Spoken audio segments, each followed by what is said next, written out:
Next question 21st. Ravi obtained 70 and 75 marks in first 2 unit test. Find the minimum marks. इसको मैं underline कर रहा हूँ, minimum marks, ये इंपॉर्टेंट लाइन है. Minimum marks he should get in third test to have an average. अब ये भी काफ़ी इंपॉर्टेंट है, to have an average of at least, मतलब at least ये भी बहुत इंपॉर्टेंट है 60 मार्क्स. अब देखो स्टूडेंट, इसको मैं स्टेटमेंट वाले क्वेश्चंस बोलता हूँ. अब इस क्वेश्चन में और लास्ट क्वेश्चंस में क्या डिफरेंस है कि वहाँ पर हमें स्टेटमेंट गिवन होती थी कि जैसे 2x + 4 < 24, अब x को सॉल्व कर दो. बट इसमें क्या है कि हमें इक्वेशन को खुद से लिखना है.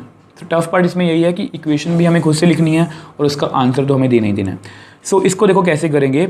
अब इसमें मैंने जो बातें अंडरलाइन की हैं पहले उसको समझते हैं. सबसे पहले चलो क्वेश्चन को ट्रांसलेट करते हैं. रवि ने मार्क्स ऑब्टेन किए 70 एंड 75. सपोज इसके 2 टेस्ट हो गए, जैसे आपका सपोज सितंबर में टेस्ट हो गया और एक दिसंबर में, उसके आपके 70 और 75 मार्क्स आए सपोज आपके मैथ्स में आउट ऑफ 100. अब फाइंड द मिनिमम मार्क्स, उसको कम से कम, मिनिमम मतलब कम से कम मार्क्स कितने आए तीसरे टेस्ट मतलब फाइनल में या जो फेब में या मार्च में आपके पेपर होते हैं, टू हैव एन एवरेज, ताकि उसकी एवरेज जो है वो कम से कम, एटलीस्ट मतलब कम से कम 60 मार्क्स बन जाए. सो सबसे पहले हम एवरेज को समझते हैं. देखो स्टूडेंट्स, एवरेज, अब सपोज़ मेरे एक फर्स्ट टेस्ट में नंबर हैं 50, सेकंड और थर्ड टेस्ट में है मेरे 40.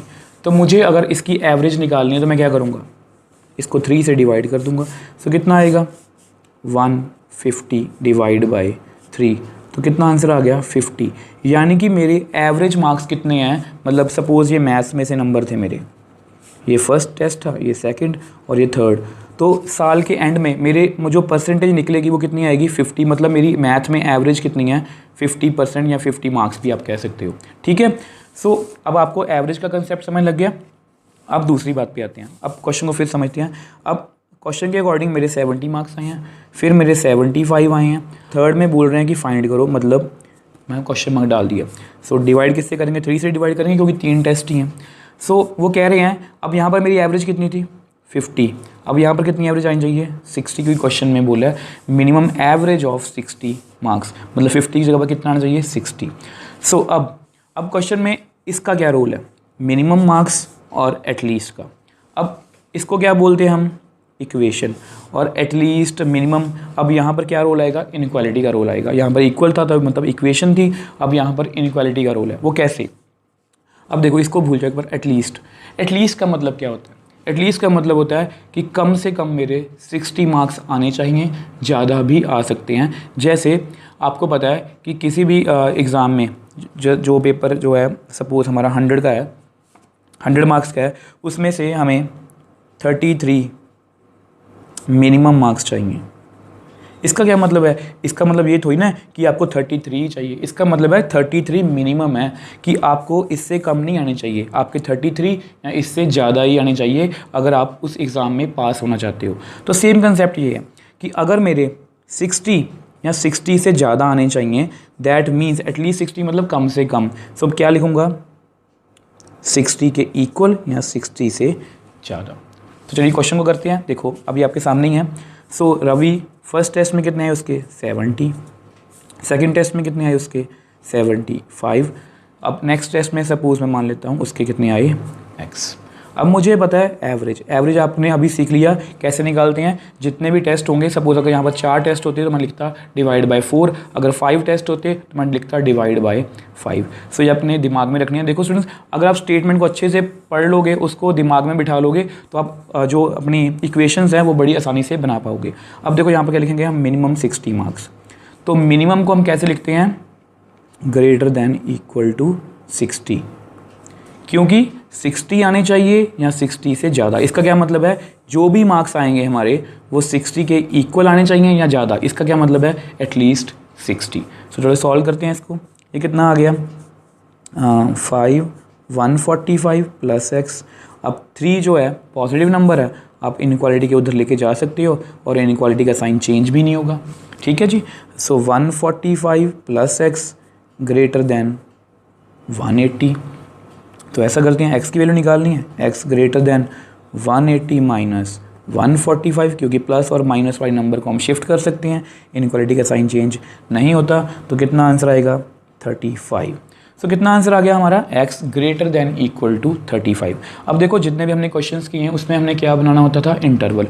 अब हमें इंटरवल नहीं बनाना, हमें आंसर करना है। Find the minimum marks he should gate, उसके तीसरे टेस्ट में। अब उसके तीसरे टेस्ट में कितने मार्क्स आ रहे हैं, ग्रेटर देन इक्वल टू 35। सो मतलब कम से कम उसके 35 हैं, 35 से ज़्यादा भी आ सकते हैं। So minimum marks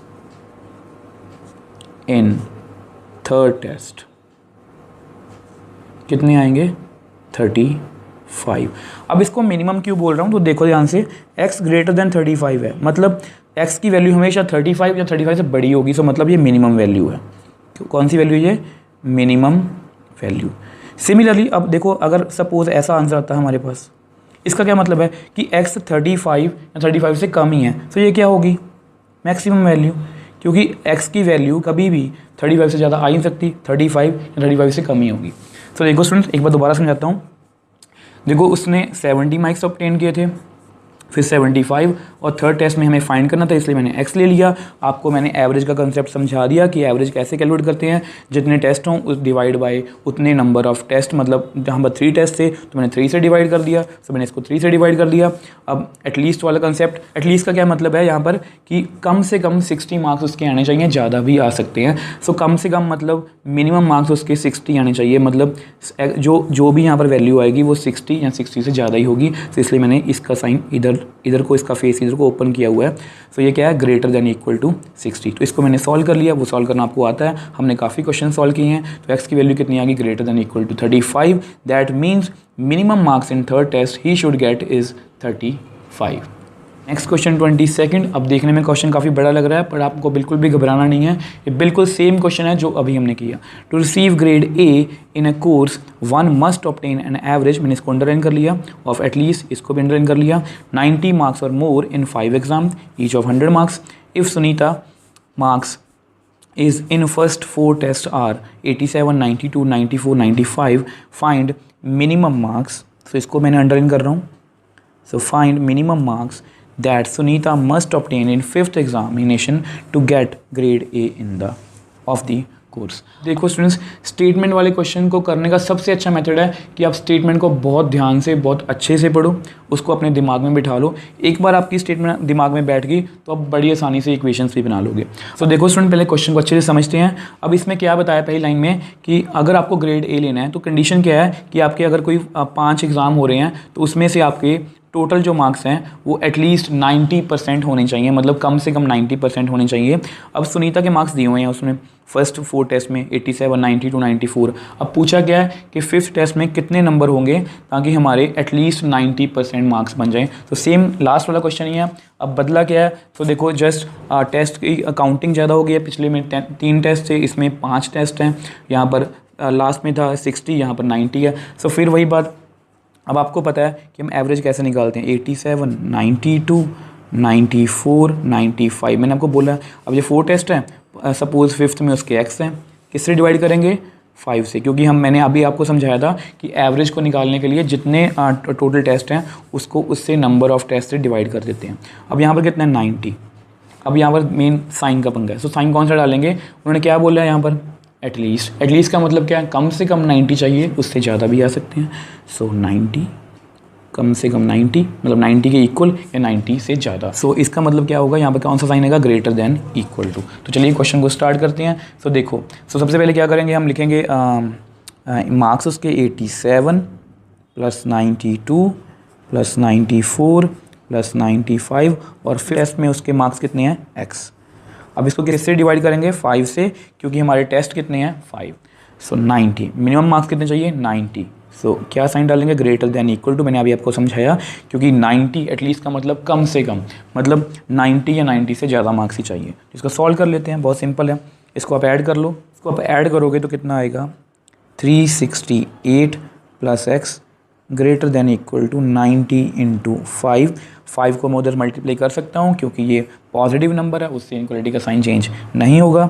so 368 plus x greater than equal to कितना आएगा, 450। अब सॉल्व कर लो, x greater than equal to 450 minus 368।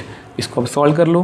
Solve करोगे तो आंसर आएगा x is greater than equal to 82।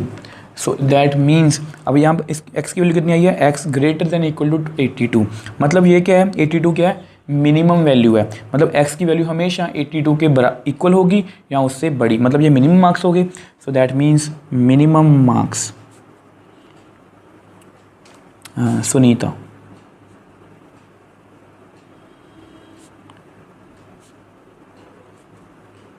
Fifth exam, तो कितनी आनी चाहिए उसके, 82। Next question 23rd, find all pairs of consecutive. Consecutive का मतलब होता है साथ साथ, इसको मैं बाद में एक्सप्लेन करता हूँ। Odd positive integers both of which are smaller than 10 such that, अब स्मॉलर देन को भी आप अंडरलाइन कर लो, smaller than 10 such that their sum is more than, their sum is more than 11। तो जो इंपॉर्टेंट लाइन थी मैं अंडरलाइन कर रहा हूँ। अब देखो पहले स्टेटमेंट को अच्छे से पढ़ते हैं, फिर हम समझेंगे क्वेश्चन को। अब देखो इसमें क्या बोल रहे हैं वो, कि find all the pairs of consecutive odd positive integers. सबसे पहले कंसेक्टिव ऑड पॉजिटिव इंटीजर्स से पहले आपको पॉजिटिव इंटीजर पता होने चाहिए। आपको पता है इंटीजर कौन से होते हैं positive, 1 2 3 4 5 6 7 8। So similarly odd number कौन से होंगे हमारे, 1 3 5 7 9 11 एंड सो ऑन। अब ये कौन से नंबर हैं, ऑड नंबर्स हैं। सो कंसेक्टिव का मतलब क्या होता है, अब देखो ये दोनों क्या है, कंसेक्टिव, ये दोनों क्या है, कंसेक्टिव, ये दोनों क्या है, कंसेक्टिव। इसका क्या मतलब हुआ कि जो साथ साथ वाले नंबर हैं, मैं 1 और 7 को कंसेक्टिव नहीं बोल सकता, 1 और 5 को कंसेक्टिव नहीं बोल सकता, साथ साथ वाले नंबर। सो सपोज अब देखो इसका मतलब 1 और 3 क्या हो गए, कंसेक्टिव नंबर। सिमिलरली 7 और 9 भी कंसेक्टिव हो सकते हैं, सिमिलरली 9 और 11 भी कंसेक्टिव हो सकते हैं। सो नेक्स्ट अब इससे आगे समझते हैं। अब बोथ ऑफ विच, अब दोनों क्या हैं, 10 से छोटे हैं, मतलब स्मॉलर दैन 10 सच दैट, और उनका सम क्या है, मोर देन 11। सो हमें पेयर्स ढूंढने हैं ऐसे। सबसे पहले क्या करेंगे, अब देखो suppose let first odd positive integer, हम सपोज उसको x सपोज कर लेते हैं। So then next second odd positive integer, आप बता सकते हो कौन सा होगा, मैं बताता हूँ आपको। देखो अगर 1 है तो कितना आंसर आएगा, 3। अगर 3 है तो कितना आंसर आएगा, 5, क्योंकि ये कंसेक्टिव है। 5 है तो कितना आंसर आएगा, 7। सो क्या हो रहा है बेसिकली 1, अब ये क्या है 1 + 2, ये 3 है, ये कितना है 3 + 2, ये 5 है, ये कितना है 5 + 2, 3 + 2 5, 5 + 2 7, 1 + 2 3। बेसिकली क्या हो रहा है, हमेशा 2 क्या हो रहा है, ऐड हो रहा है। तो इसको क्या, अगर ये x है तो इसमें क्या होगा, x + 2। सो हमारे ये हमने पेयर सेलेक्ट कर लिया। अब ये हमारा पेयर हो गया कंसेक्टिव इंटीजर का, कंसेक्टिव ऑड पॉजिटिव इंटीजर का x और x + 2। अब नेक्स्ट कंडीशन पे आते हैं। देखो स्टेटमेंट वाले क्वेश्चन करने का सबसे अच्छा मेथड यही है कि जो आपको बोला है उसको आप अच्छे से दिमाग में बिठाओ, उसके बाद उसको मैथमेटिकल फॉर्म में लिख दो। सो मैंने लिख दिया। अब नेक्स्ट क्या है, both of which are smaller than 10, मतलब x भी 10 से स्मॉलर है और x + 2 भी 10 से स्मॉलर है। इसको सॉल्व कर सकते हो। सो कितना आएगा, x is less than 10 - 2 which implies x is less than 8। अब देखो स्टूडेंट्स, हमारे पास यहाँ पर दो कंडीशंस हैं, x less than 10, x less than 8। इसका क्या मतलब है कि x 10 से छोटा है, इसका क्या मतलब है x 8 से छोटा है। अब दोनों को तो हम क्वेश्चन में यूज़ नहीं करेंगे, इन दोनों में से एक को यूज़ करेंगे। किसको यूज़ करेंगे, जो ज़्यादा वैलिड होगी। अब देखो इसको मैं एक्सप्लेन कर देता हूँ। अब देखो हमारे पास क्या है, x less than 10 and x less than 8। ठीक है जी। अब ऐसा करते हैं, दोनों को बारी बारी से चेक करते हैं। ठीक है, अब ऐसा करते हैं, x लेस देन 10 लेट, अगर x लेस देन 10 है, 10 से कोई छोटा नंबर सोच लो। सपोज़ मैंने 9 सोच लिया। ठीक है, अब 9 सोच लिया। अब 9 जो है वो 10 से छोटा है। इन दोनों, इस x की वैल्यू 9 को दोनों में फिल कर लो। 9 is less than 10 and 9 is less than 8। अब आपके सामने ही है, ये ट्रू है, 9 is always less than 10 which is true. अब 9 इज़ लेस देन 8, ये तो फॉल्स है, मतलब ये सेटिस्फाई नहीं कर रही। मतलब जब भी हम x की वैल्यू 10 से कम ले रहे हैं, वो इन दोनों कंडीशन को सेटिस्फाई नहीं कर रही, एक को कर रही है, दोनों को नहीं कर रही। ठीक है जी। अब ऐसा करते हैं, लेट x जो है वो 8 से छोटा है, मतलब सपोज़ कर लो कि नंबर, लेट अस सपोज 7। अब 7 है, मैंने सपोज़ कर लिया, दोनों में फिल कर लो। 7 is less than 10, 7 is less than 8। अब आपको पता है 7 is always less than 10 which is true. 7 is always less than 8 which is true. So that means x is equal to 7, जिसका क्या मतलब है कि x जब भी 8 से छोटा है वो दोनों को सेटिस्फाई कर रहा है। एक और एग्जाम्पल लेते हैं, let x is equal to 6, ताकि आपका डाउट क्लियर हो जाए पूरी तरह। ये भी 8 से छोटा है तो इसको यहाँ पर फिल कर लो, 6 लेस देन 8। सो ये भी ट्रू है, ये भी ट्रू है। और वैसे भी स्टूडेंट्स जो नंबर 8 से छोटा है वो नेचुरली 10 से भी छोटा ही होगा। तो that means x less than 8 ये ज़्यादा वैलिड कंडीशन है क्वेश्चन के लिए, क्योंकि ये दोनों केसेस में वैलिड है। अब हमारी ट्रू कंडीशन कौन सी है? x less than 8। अब नेक्स्ट कंडीशन क्या है कि sum of both pairs is more than 11। तो इसको भी सॉल्व कर लेते हैं। इसको मैंने मैथमेटिकल फॉर्म में लिख लिया, दोनों का सम कर दिया। तो कितना आएगा? 2x plus 2 greater than 11, 2x greater then 11 minus 2, 2x greater than 9। अब मुझे 2 से डिवाइड करना है और 2 पॉजिटिव नंबर है, सो मैं डिवाइड कर सकता हूँ और इनक्वालिटी का साइन चेंज नहीं होगा। तो इसको ऐसा लिख लो, x ग्रेटर देन 4.5। सो हमारे पास दो कंडीशंस आ गई। देखो x ग्रेटर देन 4.5 और x लेस देन 8। इसको इकट्ठा करके लिखते हैं। x जो है वो 8 से कम है और ग्रेटर देन 4.5, इसको मैं ऐसे लिख सकता हूँ। ठीक है जी।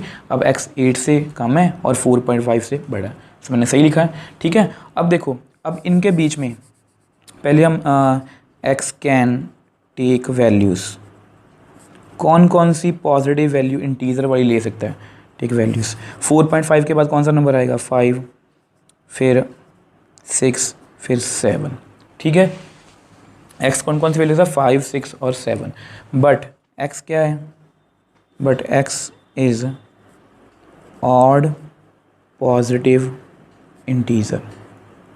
ठीक है। अब x क्या है? Odd positive integer. मतलब ये जो हमारी 6 है ये ऑड नहीं है, इसको छोड़ दो। 5 भी ऑड है, 7 भी ऑड है और दोनों इंटीजर भी हैं। सो x की वैल्यू हमारी कितनी आ गई? 5। अगर x की वैल्यू 5 है तो x प्लस 2 कितना होगा? 5 प्लस 2 दैट मीन्स 7। सो ये हमारा फर्स्ट पेयर बन गया 5,7, जिनका जो दोनों 10 से कम है और जिनका सम 11 से ज़्यादा है। सिमिलरली अगर x 7 होगा तो x प्लस 2 मतलब 7 plus 2 that means 9।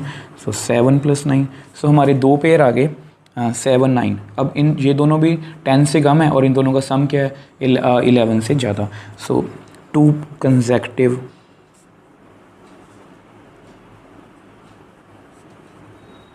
Pairs of odd positive integers are 5,7 and 7,9। Next question, find all the pairs of consecutive even positive integer. तो यहाँ पर मैंने कंसेक्टिव इवन पॉजिटिव इंटीजर को अंडरलाइन कर लिया। लास्ट क्वेश्चन में क्या था? कंसेक्टिव ऑड पॉजिटिव इंटीजर थे। So both of which are larger than 5। Both क्या है? लार्जर देन 5 मतलब 5 से बड़े हैं। And such that their sum is less than 23। सो ये हमारा क्वेश्चन है। सो फिर वही बात, क्वेश्चन को पहले ध्यान से पढ़ना आपको उसको दिमाग में बिठाना है, उसके बाद आप इक्वेशन बड़े आसानी से बना सकते हो। अब देखो इसको मैं एक्सप्लेन भी कर देता हूँ। सबसे पहले बारी बारी से करेंगे। पहले हम इसको करेंगे कंसेक्टिव इवन पॉजिटिव इंटीजर्स। अब इवन नंबर्स 2, 4, 6, 8, 10 सो ऑन। अब कंसेक्टिव मैंने पहले भी आपको बताया, 2 और 4 क्या है? कंसेक्टिव। 4 और 6 क्या है? कंसेक्टिव। 6 और 8 क्या है? कंसेक्टिव। फिर वही बात, 2 और 6 कंसेक्टिव नहीं है क्योंकि बीच में क्या आ रहा है? 4। सिमिलर 2 और 8 कंसेक्टिव नहीं है क्योंकि बीच में क्या आ रहा है? 4 और 6। सो कंसेक्टिव का मतलब साथ साथ वाले नंबर। ठीक है जी। सपोज हम क्या करेंगे? Let first positive even integer, हम सपोज करें लेट x है। अगर x है तो दूसरा कैसा होएगा? देखो सपोज ये 2 है, ये कंसेक्टिव लिखा है 2 और 4, 4 और 6 भी कंसेक्टिव है, 6 और 8 भी कंसेक्टिव है। सब देखो यहाँ पर ये 2 है और ये कितना है? 2 प्लस 2। ये 4 है, ये कितना है? 4 प्लस 2। ये 6 है, ये कितना है? 6 प्लस 2। तो 4 प्लस 2 6, 6 + 2 8, यानी कि हमेशा क्या हो रहा है, बेसिकली 2 ऐड हो रहा है। तो हमारा सेकंड पॉजिटिव इवन इंटीजर कैसा होगा, x + 2। पहला x है और दूसरा कौन सा होगा, x + 2। तो हमारा पेयर कौन सा हो गया, pair of consecutive even positive integers. तो पेयर कौन सा हो गया हमारा, x और दूसरा x + 2। अब हम दूसरी कंडीशन पे आते हैं, both of which are larger than. देखो हमें टर्न बाय टर्न करना है, बस जो मैथमेटिकल में लिखा है, जो इंग्लिश में स्टेटमेंट में लिखा है, उसको हमें मैथमेटिकल स्टेटमेंट में कन्वर्ट करना है। Both of which are larger than 10, दोनों क्या हैं, 5 से ज़्यादा। ये अब लिख ही सकते हो। तो पहला नंबर कौन सा है हमारा, x, ये 5 से ज़्यादा है। और सेकेंड नंबर कौन सा है हमारा, x + 2, ये भी 5 से ज़्यादा है। इसको आप सॉल्व कर लो, x is greater than 5 - 2, that means x is greater than 3। So x 5 से भी बड़ा है, x 3 से भी बड़ा है। सो इसको मैं कैसे प्रूव करवाऊँगा। सो अब देखो हमारी कंडीशन क्या थी, x is greater than 5 and x is greater than 3। अब इन दोनों में से किसको रखेंगे हम, कौन सी कंडीशन को रखेंगे। लास्ट क्वेश्चन में भी ऐसा था, x is less than 10, x + 2 less than 10। सो उसमें भी मैंने आपको एक्सप्लेन किया था अच्छे से। सो इसमें हमें क्या करना है, देखो suppose x is greater than 5, x is greater than 3। तो हम ऐसा करते हैं, let x is equal to 4। Suppose मान लो कि वो 3 से बड़ा है, सपोज मान लो ये कि ट्रू है, x ग्रेटर देन 3, तो 3 से बड़ा नंबर क्या हो गया, 4। सब 4 दोनों में फिल कर लो, 4 is greater than 5 and 4 is greater than 3। ये ट्रू है बट ये फॉल्स है। सो मतलब हम x इज़ इक्वल टू 4 नहीं ले सकते, क्योंकि ये दोनों को सेटिस्फाई नहीं कर रहा। नेक्स्ट चलो ऐसा करते हैं, अब इससे बड़ा कोई नंबर सोच लेते हैं, लेट x इज़ 6। 5 से बड़ा कौन सा नंबर होता है, 6। तो फिल कर लो आप, 6 ग्रेटर देन 5, इसमें फिल कर लो, एंड 6 ग्रेटर देन 3। ये भी ट्रू है, ये भी ट्रू है। सो दैट मीन्स ये जो हमारी कंडीशन है x ग्रेटर देन 5, ये वैलिड है, क्योंकि ये दोनों को सेटिस्फाई कर रही है। सो हम क्या लेंगे, x इज़ ग्रेटर देन 5। तो ये क्वेश्चन में लिखते हैं। अब देखो अकॉर्डिंग टू क्वेश्चन में क्या गिवन है, x both number are larger than 5, x is greater than 5। मैंने आपको अभी समझाया x + 2 is also greater than 5। So which implies x greater than 5 - 2। Next x is greater than 5 - 2, that means x greater than 3। सो दो conditions हैं हमारे पास, कौन कौन सी, x is greater than 5, x is greater than 3। But मैंने अभी आपको एक्सप्लेन किया कि कौन सी कंडीशन वैलिड है, x ग्रेटर देन 5। क्यों, क्योंकि 4 इस दोनों को सेटिस्फाई नहीं कर रहा, बट जो 6 है इन दोनों को सेटिस्फाई कर रहा है। मतलब कि जो x 5 से ग्रेटर है नंबर, मतलब 6, वो दोनों को सेटिस्फाई कर रहा है। मतलब हम जो भी नंबर हैं हमारे जो 5 से बड़े होंगे वो दोनों को सेटिस्फाई करेंगे। That means x is greater than 5। हम इसको नहीं लेंगे, हम x ग्रेटर देन 5 को लेंगे। अब नेक्स्ट कंडीशन पे आते हैं। नेक्स्ट कंडीशन क्या है, सम ऑफ बोथ x और x + 2 का सम क्या है, लेस देन 23। सो इसको सॉल्व कर लो आप, 2x + 2 लेस देन 23। इसको सॉल्व कर लो, 2x लेस देन 23 - 2। हमें पता है हम किसी भी पॉजिटिव और नेगेटिव नंबर को इधर उधर शिफ्ट कर सकते हैं। सो 2x less than 21, x less then 21/2, x less then, इसको आप सॉल्व कर लो, कितना आएगा, 2 × 1 = 2, 0, सो 10.5। सो x इज़ लेस देन 10.5। सो अब इन दोनों कंडीशन से एक 1 ये रही हमारे पास, एक ये रही। सो यहाँ पर क्या है, x 5 से बड़ा है और 10.5 से छोटा है। सो x को बीच में लिखो, x 10.5 से छोटा है और 5 से बड़ा है। सो अब पहले सबसे पहले क्या लिखेंगे, इन 5 और 10.5 के बीच में सभी इंटीजर्स, ऑल इंटीजर्स जो 5 और 10.5 के बीच में है। अब 5 इंक्लूड नहीं है यहाँ पर, लेस ग्रेटर देन है। सो 6, फिर 7, फिर 8, फिर 9, फिर 10। अब अकॉर्डिंग टू क्वेश्चन उन्होंने क्या बोला था, even number. So even number कौन कौन से हैं, 6, 8, 10। सो हमारी x की कौन कौन सी वैल्यू हो सकती है, x can take values, x कौन कौन सी वैल्यूज़ ले सकता है, 6, 8, 10। अगर x 6 है देन x + 2, मतलब 6 + 2 दैट मीन्स 8। सो पहला पेयर कौन सा आ गया 6, 8। अगर x 8 है तो x + 2 दैट मीन्स 8 + 2 कितना आएगा 10। सो 8, 10।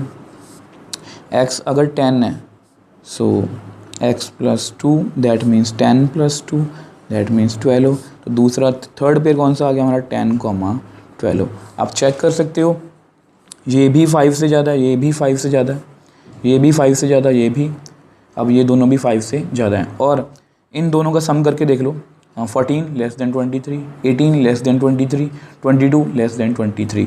So all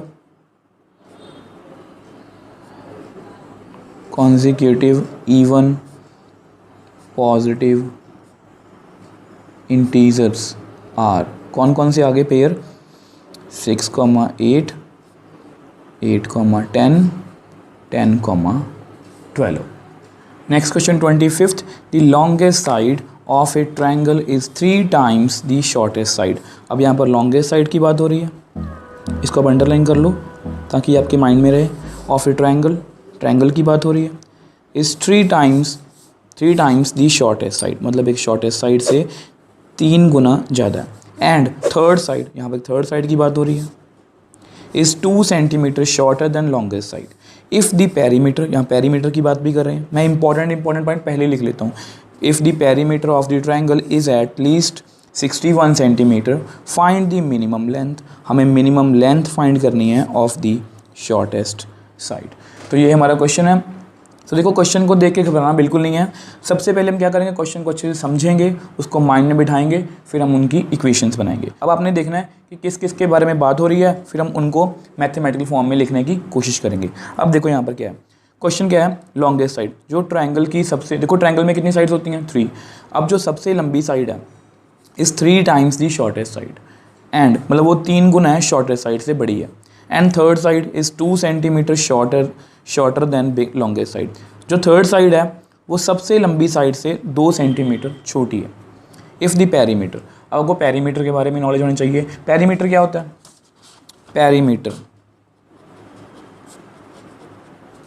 perimeter of triangle, आपको ये पता होना चाहिए कि अगर हमें किसी भी शेप का पेरीमीटर फाइंड करना है तो हम सभी साइड्स को प्लस कर देते हैं। अब ट्रायंगल में कितनी साइड्स होती हैं 3, 1, 2, 3। सो आप प्लस कर दो, ए सपोज बी प्लस सी, तीनों साइड को अगर मैं प्लस करूँगा तो हमारा क्या आएगा, पेरीमीटर ऑफ ट्रायंगल। सो देखो, अब क्वेश्चन का थोड़ा डाटा लिखने की कोशिश करते हैं। अब देखो यहाँ पर किस किस के बारे में बात हो रही है, लॉन्गेस्ट साइड। अब लिख लो लॉन्गेस्ट साइड, आप लिख के रख लो लॉन्गेस्ट साइड। और कौन सी बात हो रही है, शॉर्टेस्ट साइड। एक और साइड थी, वो कौन सी है, थर्ड साइड। चलो मैंने तीनों साइड्स लिख ली। उसके बाद बात हो रही है पेरीमीटर की, चलो वो बाद में देखते हैं। अब देखो, अब बार बार मैं क्वेश्चन में लॉन्गेस्ट साइड, शॉर्टेस्ट साइड या थर्ड साइड तो लिखूंगा नहीं, मैं इनको नेम दे देता हूँ जिससे थोड़ा इजी हो क्वेश्चन। अब देखो, किसके बारे में मिनिमम लेंथ फाइंड करने को कह रहे हैं, शॉर्टेस्ट साइड। हम मोस्टली जितने भी हमने क्वेश्चंस देखो किए हैं स्टूडेंट्स, वो सभी हमने एक्स में किए हैं। तो मैं कोशिश करूँगा कि इसका आंसर भी एक्स में ही आए ताकि आपको थोड़ा ईजी लगे। सो मैं क्या करूँगा, शॉर्टेस्ट साइड की हमें मिनिमम लेंथ चाहिए तो मैं इसको एक्स मान लेता हूँ। वैसे आप कोई भी मान सकते हो, वाई जेड जो मर्जी मान लो, बट मैंने वैसे ही एक्स ले लिया क्योंकि हमने मोस्टली सारे क्वेश्चन एक्स में ही किए हैं। अगर ये एक्स, इसको नाम वाई रख दो और इसका नाम आप जेड रख दो। सो मैंने तीनों के नेम रख लिए। अब नेक्स्ट हमें क्या गिवन है, पेरीमीटर। हम देखो, मैं 1 by 1 करके बात करेंगे सबकी। अब पेरीमीटर ऑफ ट्रायंगल, मैंने अभी आपको बताया कि ट्रायंगल का पेरीमीटर कितना होता है, तीनों साइड्स को प्लस कर दो, मतलब x plus y plus z. ठीक है, अब नेक्स्ट बात पे आते हैं। अब देखो, perimeter of triangle is at least 61 cm। Perimeter of triangle कितना है, x plus y plus z is at least 61 cm। अब देखो, एटलीस्ट यहाँ पर है, एटलीस्ट 61। एटलीस्ट का मतलब मैंने पहले भी आपको अच्छे से समझाया, एटलीस्ट का मतलब कम से कम। यहाँ कितना पेरीमीटर आना चाहिए, 61। कम से कम 61 आना चाहिए। उसका क्या मतलब हुआ कि 61 मिनिमम होना चाहिए। सो ऐसे एटलीस्ट 61 कम से कम आना चाहिए, उससे ज़्यादा भी आ सकता है। मतलब ये क्या होगा, इज इक्वल टू 61 और उससे ज़्यादा। सो एटलीस्ट का मतलब ग्रेटर देन इक्वल टू। सो हमारा पेरीमीटर ऑफ ट्रायंगल क्या आना चाहिए, 61 के इक्वल या उससे ज़्यादा। ये हमें क्वेश्चन में गिवन है। सो इतना मैंने क्या किया, ये सब मैंने क्वेश्चन में जो भी गिवन था उसको लिखा है। अब नेक्स्ट, तो यहाँ पर क्या है x, यहाँ पर क्या है y, यहाँ पर z greater than equal to 61। इसको हम सॉल्व तो नहीं कर सकते। तो इसको सॉल्व करने के लिए हमें क्या करना पड़ेगा कि अगर तीनों एक ही वेरिएबल में आ जाए, मतलब ये भी x में, ये भी x में, ये भी x में, तो कोशिश करेंगे। अब देखो क्या गिवन है, longest side of triangle, longest side कौन सी है हमारी, y। चलो अकॉर्डिंग टू क्वेश्चन ऐसे लिखते हैं, आपको ईजी रहेगा। According to question longest side is equal to 3 times shortest side। ठीक है, longest side कौन सी है हमारी y, 3 इंटू, और shortest side कौन सी है हमारी x। सो हमारे पास यहाँ से रिलेशन आ गया y is equal to 3x। इसको 1 नंबर लिख लो। नेक्स्ट करते हैं, third side is 2 times shorter than longest side. Third side की बात कर लेते हैं। थर्ड साइड ये क्या है, लॉन्गेस्ट 2 सेंटीमीटर छोटी है, मतलब शॉर्टर मतलब छोटी है किससे, लॉन्गेस्ट साइड से। मैं आपको समझा देता हूँ। सपोज देखो third side is 2 centimetre shorter than longest side. Suppose longest side कितनी है हमारी, सपोज मान लो लॉन्गेस्ट साइड है हमारी 5, तो थर्ड साइड कितनी होगी, थर्ड साइड वो बोल रहे हैं कि वो उससे 2 सेंटीमीटर छोटी है, मतलब 2 माइनस कर दो, कितना आ गया 3 सेंटीमीटर। ठीक है जी। सो सेम बेस हम यहाँ पर लिखेंगे। अब थर्ड साइड क्या है, लॉन्गेस्ट साइड से, जितनी भी लॉन्गेस्ट साइड है उससे 2 सेंटीमीटर कम है। मैंने यहाँ पर भी यही लिखा था, लॉन्गेस्ट साइड की लेंथ कितनी है 5, उसमें से मैंने -2 कर दिया। सो ये यहाँ पर। सो इसके बाद अब देखो थर्ड साइड हमने कितना सपोज किया z, लॉन्गेस्ट साइड कितनी है हमारी y -2। ठीक है जी। अब हम क्या करेंगे, हमारी कोशिश देखो क्या है, हमारी कोशिश ये है कि इसे सारे एक ही वेरिएबल में आ जाएं, जैसे ये सारा कुछ x में ही आ जाए। सो z इज इक्वल टू, अब y की वैल्यू कितनी है 3x -2। आप लिख लो यहाँ पर कि यूजिंग 1 में हमने यूज़ किया था। सो z की वैल्यू भी x में आ गई। सो अब क्या करो, अब इसका हम यूज़ करते हैं, x + y + z greater than equal to 61 centimetre. अब देखो x लिख लो क्योंकि हमें इसकी तो लेंथ पूछी है मिनिमम, प्लस y की वैल्यू कितनी है 3x, ये रही। z की वैल्यू कितनी है 3x -2 greater than equal to 61। अब सॉल्व कर लो, 3 + 3 6, 7x, इसको आप उधर ले जाओ, कांस्टेंट है और पॉजिटिव और नेगेटिव नंबर को हम शिफ्ट कर सकते हैं। सो 7x ग्रेटर देन 63, विच इम्प्लाइज x कितना आ गया ग्रेटर देन 63/7, और 7 पॉजिटिव नंबर है इसलिए मैं इसको डिवाइड भी कर सकता हूँ, इनइक्वालिटी का साइन चेंज नहीं होगा। सो कितना आएगा 9 सेंटीमीटर। सो x क्या है, शॉर्टेस्ट साइड। शॉर्टेस्ट साइड क्या आ रही है, मतलब 9 सेंटीमीटर से के इक्वल है या उससे बड़ी है, मतलब 9 सेंटीमीटर क्या होगी उसकी minimum length. So minimum length of shortest side is 9 centimetre.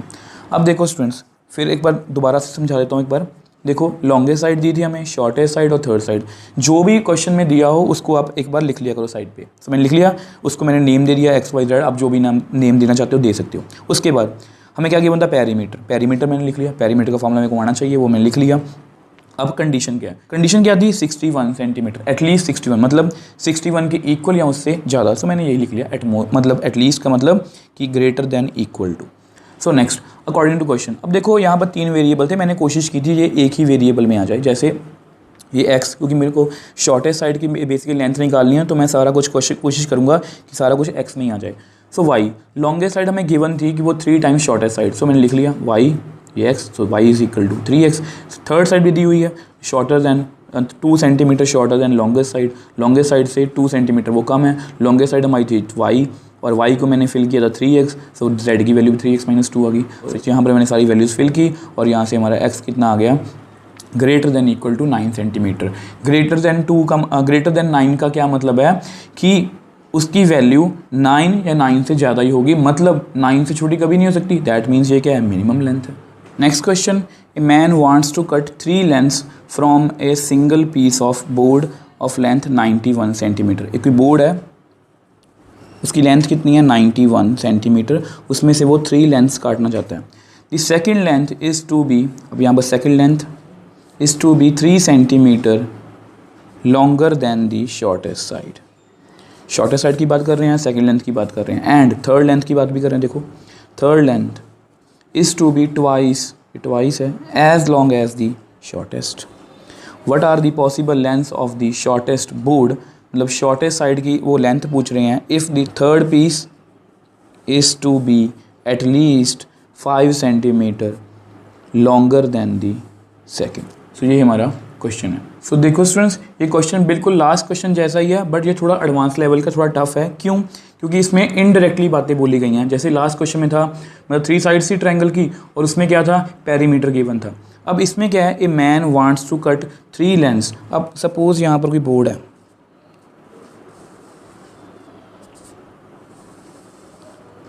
जैसे ये हमारा कोई पीस है। अब इसकी जो लेंथ है तो टोटल कितनी है, 91 सेंटीमीटर। अब इससे हमने 3 लेंथ्स काट ली। सपोज़ ये 1, ये 2, ये 3। ये जस्ट आपको समझाने के लिए, आपको एग्ज़ाम में डायग्राम बनाने की ज़रूरत नहीं है। सो देखो 3 लेंथ हमने काट ली। अब इसके बारे में मैंने आपको पहले ही बोला था कि हम सबसे पहले जो क्वेश्चन में गिवन हो तो उसको लिखते हैं। मैंने एक डायग्राम वैसे ही बना दिया आपको कि ये बोर्ड है, उसकी लेंथ कितनी 91 सेंटीमीटर, क्योंकि मैंने आपको कुछ समझाना है इसमें। सो इसमें मैंने 3 लेंथ्स काट ली। इसका नेम क्या क्या है, देखो इसके नेम क्या क्या है। यहाँ पर हमें गिवन था सेकेंड लेंथ, तो आप सेकेंड लेंथ लिख लो, सेकेंड लेंथ। और क्या गिवन है हमें, शॉर्टेस्ट साइड, वो भी लिख लो। और क्या गिवन है हमें, थर्ड लेंथ। ये देखो, सो तीनों चीज़ों के बारे में गिवन है हमें, मतलब कुछ ना कुछ बोला हुआ है, तो मैंने तीनों को लिख लिया। अब ऐसा करते हैं, फिर इनको नेम दे देते हैं, क्योंकि बार बार हम second length, shortest side, third length नहीं लिखेंगे। So what are the possible lengths of the shortest board. हमें शॉर्टेस्ट साइड की लेंथ पूछी है, तो मैं इसको एक्स सपोज कर लेता हूँ, इसको वाई सपोज कर लो, इसको अब जेड सपोज कर लो। अब नेक्स्ट चीज़ पे आते हैं। देखो अब देखो, मैंने आपको बोला था ये क्वेश्चन थोड़ा टफ है लास्ट क्वेश्चन से। क्यों? क्योंकि इसमें आपको खुद से सोचना है। देखो ए मैन, अब इस फर्स्ट लाइन का क्या मतलब है, a man wants to cut 3 length, उसने 3 लेंथ काट ली from a single piece of board of length 91 centimetre. Suppose तो ये हमारी फर्स्ट लेंथ है, ये सेकेंड, ये थर्ड। सो अब आप मेरे को बताओ, यहाँ पर 91 है, टोटल लेंथ कितनी है हमारे पास, 91 सेंटीमीटर। अब देखो स्टूडेंट्स, यहाँ पर हमें 3 लेंथ की बना है। सपोज मैं आपको समझाता हूँ। यहाँ पर देखो, ये हमारा बोर्ड है, ये 91 सेंटीमीटर है, ठीक है। टोटल लेंथ इसकी कितनी है, 91। अब सपोज मुझे इसके 3 पीस करने हैं, 1, 2, मतलब ये x है, ये y है, ये z है। अब इन तीनों की लेंथ कभी भी 91 से ज़्यादा हो सकती है? नो, क्योंकि मैं टोटल लेंथ में इसे काट रहा हूँ, इसकी तीनों की लेंथ कभी भी 91 से ज़्यादा नहीं हो सकती।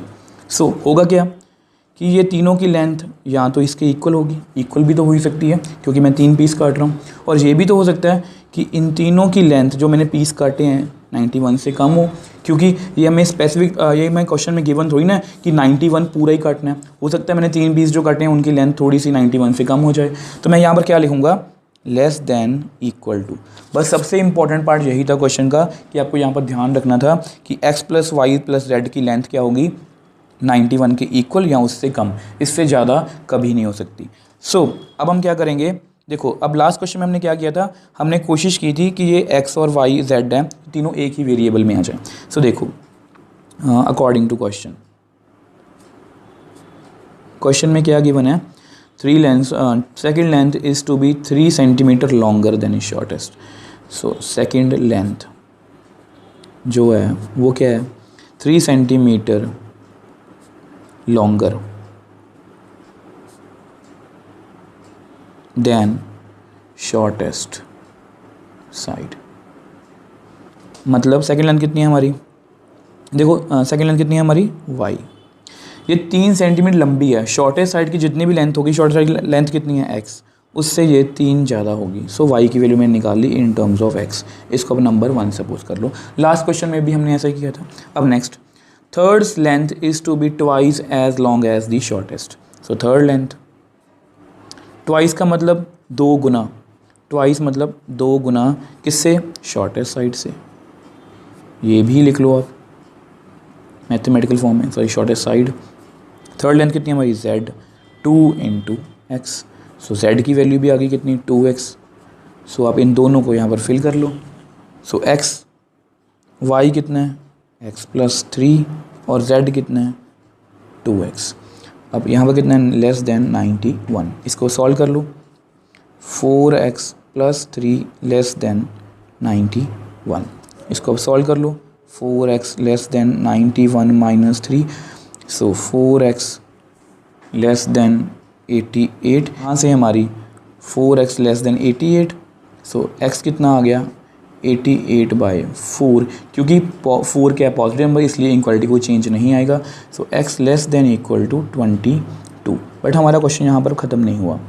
x लेस देन इक्वल 22 आ गया क्योंकि हमें पूछा है what are the possible lengths of the shortest board, हमें मिनिमम या मैक्सिमम नहीं पूछा। सो x कितना आ गया, मतलब जो x की लेंथ है वो 22 या 22 से कम ही होनी चाहिए। अब नेक्स्ट क्वेश्चन में क्या गिवन था, third length is to be at least 5 centimetre longer than the second. अब मैंने आपको बोला था कि हम सब कुछ बारी बारी से डिस्कस करेंगे। भी एक लाइन रह गई थी, इसको मैंने यहाँ पर स्टेटमेंट गिवन है, इसको मैं मैथमेटिकल फॉर्म में लिखने की कोशिश करूँगा। हमें पता है थर्ड लेंथ कितनी है हमारी, sorry z is to be at least 5 centimetre longer than the second. अब सेकंड साइड क्या थी हमारी y, अब ये उससे 5 सेंटीमीटर ज़्यादा है, ठीक है। z 5 y+5। अब एटलीस्ट का क्या मतलब है कि कम से कम उससे 5 ज़्यादा है, मतलब उसके इक्वल भी हो सकती है और उससे ज़्यादा। एटलीस्ट का मतलब कम से कम 5 सेंटीमीटर ज़्यादा, उससे ज़्यादा भी हो सकता है। So z is greater than equal to y+5 from 1 and 2, क्योंकि हमें बेसिकली x का आंसर चाहिए।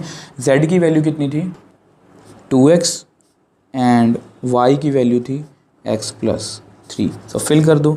सो 2x greater than equal to x+3 + 5।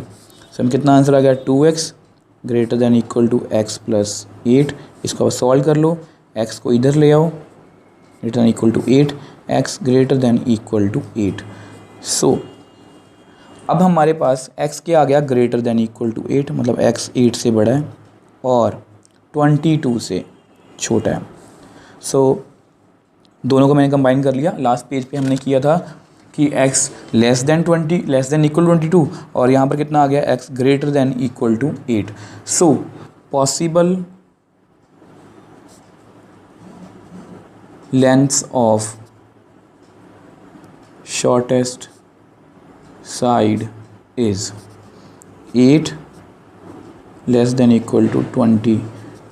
तो इसका क्या मतलब हुआ कि जो शॉर्टेस्ट साइड की लेंथ है वो 8 और 22 के बीच में ही होनी चाहिए, और 8 और 22 भी हो सकती है क्योंकि यहाँ पर क्या है इक्वल टू का साइन। सो देखो स्टूडेंट्स, एक बार फिर से डिस्कस करते हैं। देखो बोर्ड क्या था 91 सेंटीमीटर का, 3 लेंथ काट ली, नेम रख लिए x, y और z। अब यहाँ बोला था कि बोर्ड की लेंथ 91 सेंटीमीटर है, तो ये जो भी लेंथ होगी हमारी वो 91 या 91 से कम ही होगी, तो लेस देन इक्वल टू लिख लिया। अब यहाँ पर क्वेश्चन में गिवन था कि सेकंड लेंथ जो है 3 सेंटीमीटर लंबी है शॉर्टेस्ट साइड से, मैंने लिख लिया y is equal to x+3। अब यहाँ पर गिवन था third length is 2 times the shortest side, मतलब y, तो थर्ड लेंथ है वो शॉर्टेस्ट साइड से 2 गुना है, मतलब 2 × x। तो मैंने सब वैल्यू फिल कर ली, तो यहाँ से हमारे पास x less than equal to 22 आ गया। अब क्वेश्चन में एक और चीज़ गिवन थी कि third length is to be at least 5 centimetre longer than the second. Third length थी हमारी z, अब ये सेकंड लेंथ क्या थी 5 centimetre longer, so second length y+5। At least था मतलब कम से कम, मतलब ये इसके 5 सेंटीमीटर की इक्वल तो हो सकती है, इससे ज़्यादा भी हो सकती है। सो मतलब ग्रेटर देन इक्वल टू का साइन लगेगा यहाँ पर y+5। सो मैंने ये z की वैल्यू 2x फिल कर ली, y की वैल्यू x+3, दोनों को फिल किया तो x की वैल्यू कितनी आई ग्रेटर देन इक्वल टू 8। मतलब क्या हुआ कि possible length of short side कितनी हुई 8 और 22 के बीच में, और 8 और 22 भी हो सकती है।